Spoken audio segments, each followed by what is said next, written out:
Hi. Hi. Hi. I love you. I love you so much. I'm going to read to you. Thanks for letting me read to you. I'm still reading to you in this book. And this is the Jesus Storybook Bible. Because we have a few more stories in here and they're so good. You like them, don't you?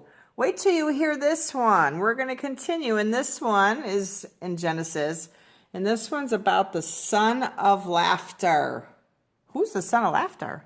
I like to laugh. Do you like to laugh? Ha ha ha. I like to laugh.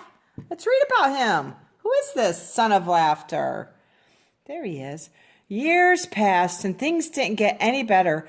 People were still just as cruel and mean to one another. They still got sick and died.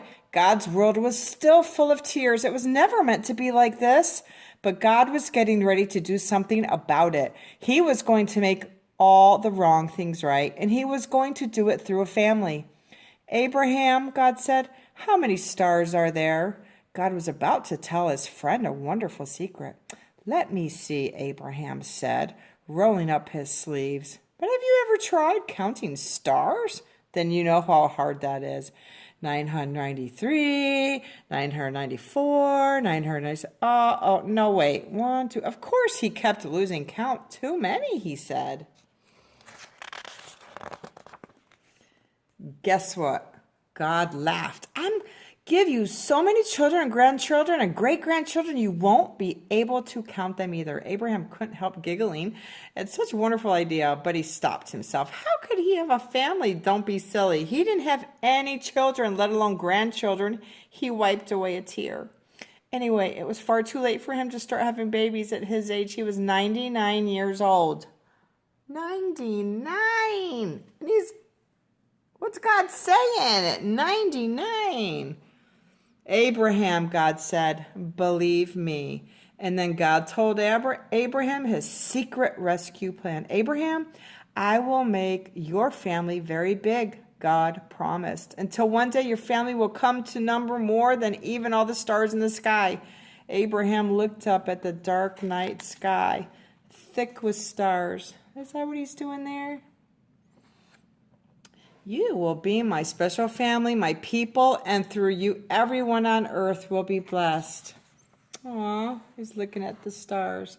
It was an incredible promise. Let's see if you can see it there. God was going to rescue the world through Abraham's family. One of his great-great-great-grandchildren would be the child, the promised one, the rescuer. But it's too wonderful, Abraham said. How can it be true? Is anything too good to be true? God asked. Is anything too wonderful for me? So Abraham trusted God, and more than what his eyes could see, and he believed.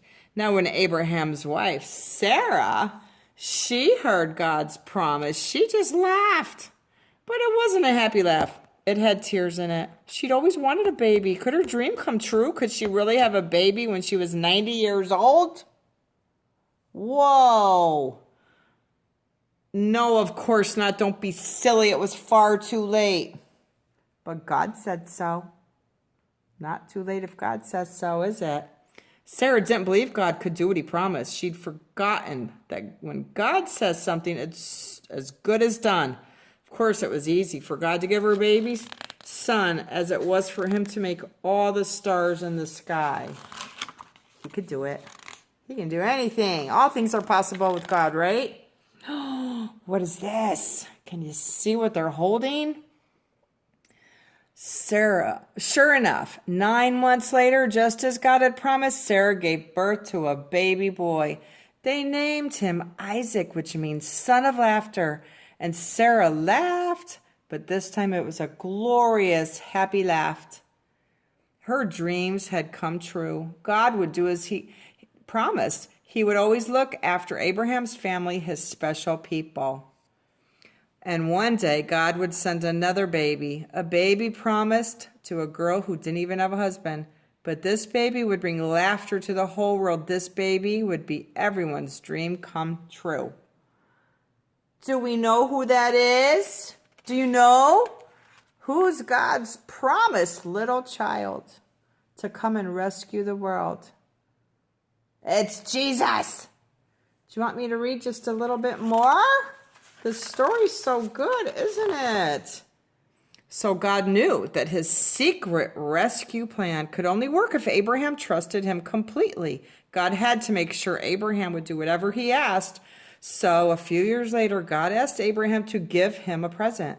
Abraham liked giving presents to God. He gave God his animals. They were called sacrifices. And they were a way to say, I love you to God.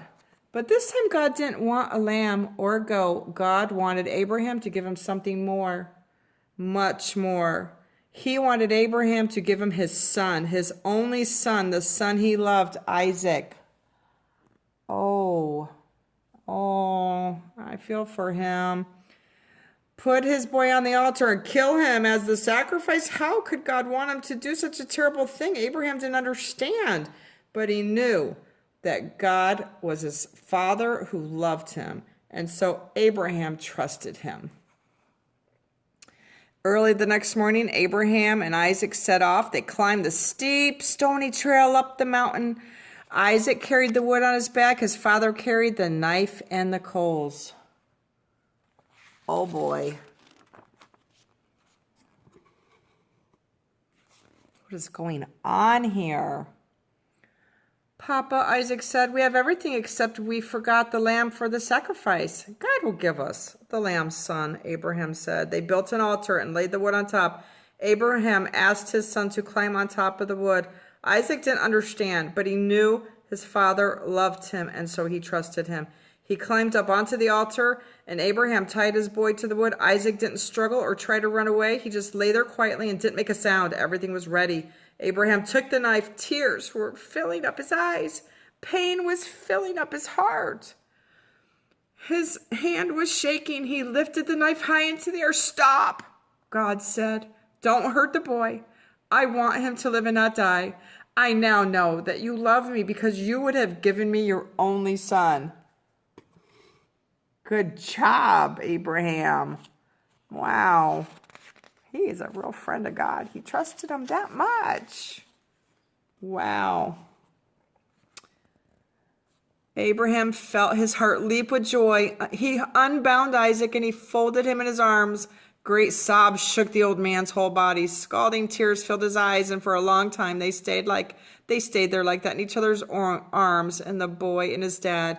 Suddenly, Abraham saw a ram caught in some brambles, the sacrifice God had given them, what they needed just in time, and the ram would die so Isaac didn't have to. And so Abraham sacrificed the ram instead of his son. And as they sat there on the mountaintop watching the embers of the fire die in the cool night air, the stars above them sparkling in the velvet sky, God helped Abraham and Isaac understand something. God wanted his people to live, not die. God wanted to rescue his people, not punish them. But they must trust him. One day, someone will be born into your family, God promised them, and he will bring happiness to the whole world. God was getting ready to give the whole world a wonderful present. It would be God's way to tell his people, I love you. Many years later, another son would climb another hill, carrying wood on his back. Like Isaac, he would trust his father and do what his father asked. He wouldn't struggle or run away. Who was he? God's son. His only son, the son he loved, the Lamb of God. Wow. Isn't God incredible? He's incredible. And he loves you so much. And I love you so much. Thanks for letting me read to you.